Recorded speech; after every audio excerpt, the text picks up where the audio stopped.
అవమానం జరిగిందని, కొలీగ్స్ మధ్యలో ఏదో అవమానం జరిగిందని, ఇంకా నేను వాళ్ళ మొహాన్ని పోతున్నాను అనే పర్సన్స్ ఈజీగా సూసైడ్‌కి అట్రాక్ట్ అవుతూ ఉంటారు. సూసైడ్ చేసుకుంటూ ఉంటారు. ఆ ఆలోచనలు గూడా వస్తూ ఉంటాయి. ఎందుకొస్తాయంటారు అసలు ఇలాంటి వారికి సైకలాజికల్ పరంగా? యాహ్! వెరీ డీపర్ సబ్జెక్ట్ అండి. బట్ ఎవరిని మనము జడ్జ్ గూడా చేయలేం. వాళ్ళ పెయిన్ అండర్‌స్టాండ్ చేసుకోవట్లేదు అనేది వస్తది గానీ, ఫ్యాక్ట్ ఏంటి అంటే, ఇప్పుడు మీ క్వెషన్‌లోనే ఆన్సర్ ఉంది. తనని నేను ఫేస్ చేయలేను.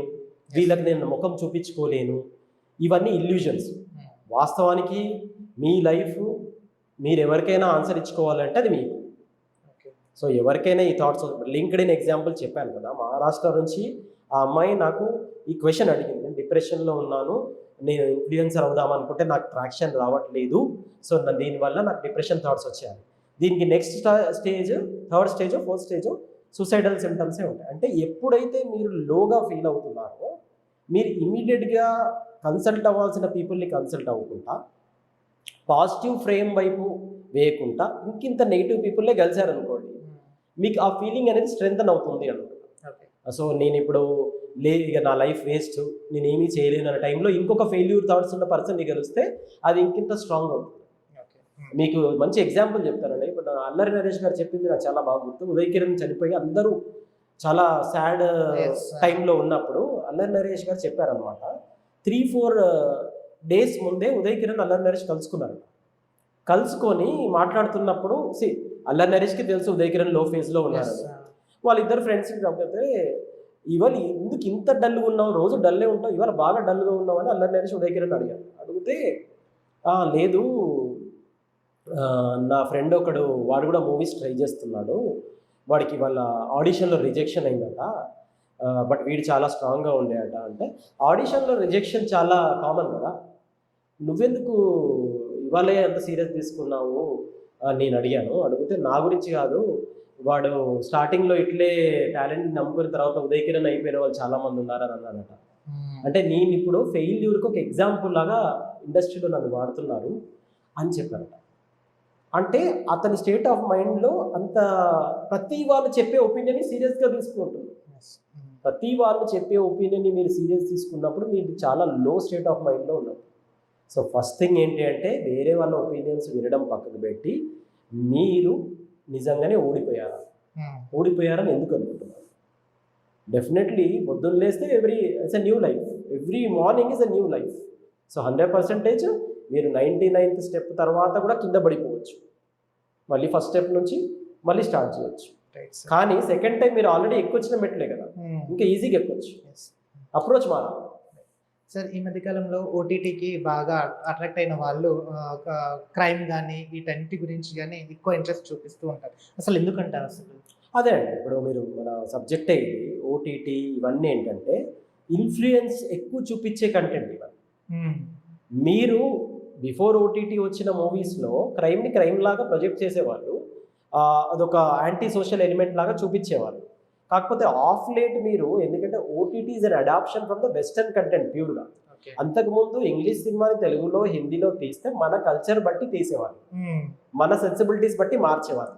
బట్ ఇప్పుడు యాజ్ ఇట్ ఈస్ రాగా ఇక్కడ కూడా తీసేస్తారు. రాగా లాంగ్వేజ్ కూడా అలానే ఉంటుంది. సో మీకు చెప్తే నమ్మరు, ఇప్పుడు స్కామ్ లాంటి మూవీ వచ్చాక చాలా మంది హ్యాకింగ్ వైపు వెళ్ళిపోయారు. అది ప్రొఫెషన్ అనుకో. కోటా ఫ్యాక్టరీ ఐఐటీస్ లైఫ్ చూపించాక, అమ్మో ఐఐటీస్ ఇంత వర్స్టా, ఐఐటీస్లో ఇంత ప్రెషర్ ఉంటుందా? నిజానికి కదా కాదు. అంటే వీళ్ళు media are the whole people who run this are trend setters, కానీ కెరియర్స్ చాలా పర్సనల్. సో వాయిలెన్స్, మీకు ఒక సర్వే చెప్తాను, మీరు అడిగిన క్వశ్చన్ చాలా రెలవెంట్ క్వశ్చన్. లాస్ట్ 5 yearsలో క్రైమ్ రేట్ చాలా యూత్లో ఆల్మోస్ట్ 36 times పెరిగింది. ఎందుకు అంటే ప్రతి ఒక్కరు కన్ఫెషన్ స్టేట్మెంట్స్ అంటారు. ఇన్వెస్టిగేషన్ అయిపోయాక కన్ఫెషన్ స్టేట్మెంట్ ఇవ్వాలి, రైట్? ఇప్పుడు రీసెంట్గా మీకు కూడా తెలుసు కదండి, ఒక హైదరాబాద్లో హస్బెండ్ వైఫ్ని మర్డర్ చేసిన ఇన్సిడెంట్. ఆయన డైరెక్ట్ కన్ఫెస్ ఏం చేశారు, ఓటీటీలో నేను ఫలానా మూవీ చూసి అలా ఓపెన్ గా స్టేట్మెంట్ ఇచ్చారు. సో ప్రతి ఒక్క డిపార్ట్మెంట్లో, క్రైమ్ డిపార్ట్మెంట్లో ఇది చాలా షాకింగ్గా అనిపిస్తుంది వాళ్ళకి. ఏంటంటే వీళ్ళు చేసే పనులకి వీళ్ళు జస్టిఫికేషన్ కావాలి ప్రతి ఒక్కరికి. కానీ మీరన్నట్టు థాట్స్ మాత్రం చాలా రెగ్యులరైజ్ అయిపోతున్నాయి. క్రైమ్ నార్మలే కదా, రైట్? లవ్ చేసి మోసం చేయడం కామనే కదా, కాలేజ్లో రిలేషన్షిప్ కామనే కదా, బ్రేకప్ కామనే కదా, సెక్స్ బిఫోర్ మ్యారేజ్ కామనే కదా. ఈ కల్చరల్ చేంజెస్ ఎవరు పట్టుకొచ్చారు అంటే డెఫినెట్లీ ఈ western content as it is రాగా వచ్చేసి. అండ్ ఎక్కడ చూస్తున్నారు ఈ మూవీస్ వీళ్ళు? ఫోన్లో పక్క రూమ్లో ఫాదర్ మదర్ ఉన్నారు, వీళ్ళు ఈ రూమ్లో చూస్తున్నారు. థియేటర్కి పేరెంట్స్కి దూరంగా ఉండి పేరెంట్స్కి అంటే అదే అంటున్నాను, అంటే యాక్సెస్ అనేది అంత ఈజీ అయిపోయింది. 16 అవర్స్ మొబైల్ కంటెంట్ వస్తున్న పిల్లల సంఖ్య 30% ఉంది. 16 hours they are watching mobiles, అంటే బ్రెయిన్ డెడ్ అయిపోతుంది బేసిక్గా. సో చివరిగా సార్, ఒక మనిషి సక్సెస్ కావాలి అంటే వాళ్ళ మెంటాలిటీ ఎలా ఉండాలంటే అంటారు? సింపుల్, మనిషికి అర్థం కావాల్సింది ఏంటంటే 18 ఇయర్స్ అట్లీస్ట్ వచ్చాక ఒక మెచ్యూరిటీ ఏజ్. యాక్చువల్గా ఆ 18 కూడా ఒక నార్మల్ మెచ్యూరిటీ ఏజ్ అనేది వచ్చాక అర్థం చేయాల్సిందే. బిఫోర్ ఇంటర్నెట్, బిఫోర్ టీవీ, అప్పుడు కూడా డిస్ట్రాక్షన్స్ ఉన్నాయి, అప్పుడు కూడా జీనియస్లు పుట్టారు, అప్పుడు కూడా వరల్డ్ ఎవాల్వ్ అయింది. స్టోన్ మ్యాన్ ఏజ్ నుంచి మనం చాట్ జీపీటీ ఏజ్ వరకు వచ్చాం. తీసుకొచ్చింది ఎవరు? హ్యూమనే. ప్రతి సక్సెస్కి, ఇవాళ మనం ఎంజాయ్ చేస్తున్న కంఫర్ట్కి, ప్రతి మనం చూస్తున్న లగ్జరీకి, ఈ సో కాల్డ్ ఏజ్కి తీసుకొచ్చింది హ్యూమనే, రైట్? సో మీకు ఇంటర్నెట్ వచ్చింది, అది చీప్ అయిందని చెప్పి మీరు ఎక్కువ వాడతాను, స్మార్ట్ ఫోన్ అట్రాక్టివ్ ఉంది నేను ఎక్కువ స్పెండ్ చేస్తున్నానంటే ఎస్కేపిజం అంట. ఎస్కేపిజంని పక్కకు పెట్టేయాలి. ఎస్కేపిజంని పక్కకు పెట్టేసి సింపుల్ క్వశ్చన్ మీరు అడిగారు కదా, వేరే వాళ్ళకు ముఖం ఎందుకు ఎలా చూపించాలి అనే క్వశ్చన్ కాదు, నీకు నువ్వు. ఫర్ ఎగ్జాంపుల్ ఇప్పుడు 18 ఇయర్స్ ఉన్నావు, ఆఫ్టర్ 28 ఇయర్స్ అంటే ఒక సెటిల్డ్ ఏజ్లో నిన్ను నువ్వు ఫేస్ చేసుకోగలుగుతావా? నీతో ఉన్న ఫ్రెండ్స్ని కనీసం హాయ్ అని డేర్గా చెప్పగలుగుతావా? నీకున్న అప్పుడు యాక్చువల్ స్టేటస్, ఈ ఇన్స్టాగ్రామ్ ఫేస్బుక్ స్టేటస్ కాదు, నీ యాక్చువల్ స్టేటస్ని నువ్వు ఫేస్ చేయగలుగుతావా? దానికి తగ్గట్టు నువ్వు నీ వేసే స్టెప్స్ ఉన్నాయా? ఎంటర్టైన్మెంట్ వరకే లిమిట్ చేస్తున్నావు, దాన్ని ఫ్యూచర్ నీ పర్మిషన్ లేకుండా నీ మైండ్ ఎవరైనా కంట్రోల్ తీసుకుంటున్నారు అంటే నువ్వు వీక్ మైండ్ సెట్ అయిపోయి టువర్డ్స్ ఫెయిల్యూర్ వెళ్తున్నట్టు. నీకు నచ్చి నీకు పనికొచ్చే పని, ప్రతి పనిలో టేక్ అవే అడగాలి. నువ్వు చేసే ప్రతి పనిలో టేక్ అవే అడగాలి. నిన్ననే ఒక కౌన్సిలింగ్ సెషన్లో ఐపీఎల్ చూడకుండా నేను రెస్ట్రిక్ట్ చేయాలనుకుంటున్నాను, 2-3 అవర్స్ వేస్ట్ అవుతుంది అంటే అది 8th క్లాస్ స్టూడెంట్ అని ఇంపాసిబుల్ అని చెప్పాను. ఎందుకంటే అలా రెస్ట్రిక్ట్ చేయకండి, ఐపీఎల్ చూడమనండి, కాకపోతే దాంట్లో కామెంటరీ వస్తుంది కదా, కొత్త వర్డ్స్ నేర్చుకోమని చెప్పి టార్గెట్ ఇవ్వండి. అది కూడా కన్విన్సింగ్గా, ఎంగేజింగ్గా, right? Net run rate calculate చేసి చూపించమనండి, ఎలా క్యాలిక్యులేట్ చేస్తున్నారో నెట్ రన్ రేటు. సో ఈ పేరెంట్స్ కూడా కాలేజ్ స్టూడెంట్స్తో డీల్ చేసేటప్పుడు కూడా మెంటర్స్ కానీ, ఫ్యాకల్టీ కానీ, పేరెంట్స్ కానీ కొనిచ్చింది మీరే, లైక్ ఫోన్ మీకు కంట్రోల్ ఉండాలి. సో టార్గెట్స్ ఇచ్చి టార్గెట్స్ మానిటర్ చేయాలి. మీరు సడన్గా 1 year 2 years కిడ్ని మానిటర్ చేయరు, సడన్గా రిజల్ట్ అడుగుతారు, చాలా తప్పు. అండ్ థర్డ్ థింగ్ ఈజ్ వాళ్ళకు ఇండిపెండెన్స్ దేంట్లో నేర్పియాలి అంటే సొంతంగా బయటికి వెళ్ళి పని చేసుకొని రావడము, సొంతంగా దాంట్లో గొప్పగా ఫీల్ అవ్వద్దు, అది ఓకే, లోక జ్ఞానం చాలా ఇంపార్టెంట్. ఇండిపెండెన్స్ ఏంటి అంటే financial independence and law break చేయకుండా నువ్వు ఫైనాన్షియల్గా ఇండిపెండెంట్ అవుతున్నావా లేదా అనేది ఫియర్ ఫ్యాక్టర్ అనేది డెవలప్ చేయాలి. ఇప్పుడు ఏమవుతుందంటే ఇండియన్ సొసైటీలో ప్రొటెక్ట్ చేయడానికి ఫస్ట్ వచ్చేస్తారు పేరెంట్స్. వన్స్ నీకు ప్రొటెక్ట్ చేయడానికి ఉన్నారు కాబట్టి మీరన్నా ఈ వైలెన్స్ చేయడానికి, మీరన్నా ఈ డిస్ట్రాక్ట్ అవ్వడానికి, ఏం చేసినా ప్రొటెక్ట్ చేయడానికి పేరెంట్స్ ఉన్నారు కదా, ఆ సెన్స్ ఆఫ్ సెక్యూరిటీ అనేది చాలా నెగిటివ్గా వెళ్ళిపోతుంది. సార్, ఇప్పుడున్న దాంట్లో కంట్రోల్ చేయడానికి అయితే సాధ్యం కాదు, కానీ బ్యాలెన్స్ చేసే ఛాన్స్ ఏమైనా ఉంది అంటారా?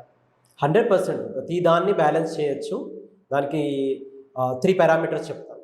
మీకు చెప్పాను కదా, ఓటీటీస్, వెబ్ సిరీస్లు, ఇవన్నీ కార్పొరేట్ కంపెనీ వాళ్ళు చేస్తున్న అల్గారిథమ్స్.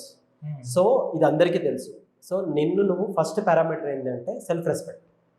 నన్ను వేరే వాళ్ళు కంట్రోల్ చేయాలని చూస్తున్నారు, నేనెందుకు కంట్రోల్ అవ్వాలి? సో 30 minutes ఫస్ట్ ఎపిసోడ్ చూస్తున్నాను, 30 minutes చూస్తాను. 30 minutes నీ డిగ్నిటీని నువ్వు ఛాలెంజ్ చేసుకోవాలి. ఇక్కడ ఒక అల్గారిథం వర్క్ అవుతుంది, లాస్ట్లో వాడు ఒక సస్పెన్స్ పెట్టేసి నెక్స్ట్ ఎపిసోడ్ది స్నిప్పెట్ చూపిస్తున్నాడు, నీకు అక్కడ వాడు బయట ఫ్రెండ్ వెయిట్ చేస్తున్నాడు, అని ఇంకో ఇంపార్టెంట్ పని ఉంది, నేను అది ఎందుకు ఇగ్నోర్ చేయాలి వీడి అల్గారిథం వల్ల? ఇది రాసింది కూడా ఒక హ్యూమనే కదా. సో నేను వీడిని ఓవర్కమ్ చేస్తాను. నేను పక్కా కొంచెం డిజైర్ ఉంటుంది, కానీ డిజైర్ని కంట్రోల్ చేసుకొని, సో నీ డిగ్నిటీ, నీ self respect. Second thing comparison. ఇది 3 ఎపిసోడ్లు ఇప్పుడు చూసేసి వేరే వర్క్ పోస్ట్ పోన్ చేస్తే ఇమాజినేషన్ పవర్ ఉండాలి. రేపటి రోజు నాకు ఏదన్నా ఎఫెక్ట్ అవుతుందా, రేపు నా మిడ్ ఎగ్జామ్కో, రేపు నేను చేయబోయే పనికో, ఇంట్లో చెప్పిన పనికి ఎఫెక్ట్ అవుతుందా? అప్పుడు నువ్వు ఆ కాన్సిక్వెన్స్ని ఫేస్ చేయగలుగుతావా లేదా, రైట్? ఇది కొంచెం ఇమాజిన్ చేసుకుంటే ఒక 1 minute జరిగేది. So second thing is you should compare and you should imagine. Third thing is, third very important, దేని మీదైనా నువ్వు టైం స్పెండ్ చేస్తున్నావు, దేని మీదైనా నువ్వు లైక్ యూనో నీ ఇన్వెస్ట్మెంట్, ఇదంతా మనీ, ఇన్వెస్ట్మెంట్ అంటే మనీయే కాదు, నీ టైము, నీ ఫోకస్, నీ ఎనర్జీ, నీ పర్సనాలిటీకి ఏమన్నా యాడ్ అవుతుందా? నేను చెప్పాను కదండి, క్రికెట్ చూడు, కామెంటరీ విను, వొకాబులరీ పెంచుకో, వెబ్ సిరీస్ చూడు, దాంట్లో ఏదో లాజికల్ థింకింగ్ పెంచుకో, లేకపోతే దాన్ని ఏదో ఒక ప్యాటర్న్ అబ్జర్వ్ చేయి, జస్ట్ యూజ్ ఉండేదాన్ని ఉండేదాన్ని అబ్జర్వ్ చేయి. ఎందుకంటే you should be selfish when you are spending your time. So third thing is take away అంటారు. సో టేక్ అవే ఏంటి నాకు, దీనివల్ల నేను ఏదన్నా నేర్చుకోవడం అంటే డైరెక్ట్ నేర్చుకోవడం అనేది ఇంపాసిబుల్, అన్నిట్లో డైరెక్ట్ నేర్చుకోలేము, కానీ there will be some take aways, right? ఈ 3 చేసుకున్నప్పుడు 100% బ్యాలెన్స్ ఉంటుంది, 100% బ్యాలెన్స్ ఉంటుంది. అండ్ ఖచ్చితంగా మనని మనం మానిటర్ చేసుకోవాలి. ఎవరో ట్రాప్ వేస్తున్నారని తెలిసి, నాకు ట్రాప్ తెలుసు, అవును ఇదంతా ట్రాప్, అదంతా మీడియా అల్గారిథమ్స్ ఉంటాయి, హుక్ చేయడానికి అంటారు, మళ్ళీ చూస్తారు. అంటే are you so weak? You should emerge as very strong person.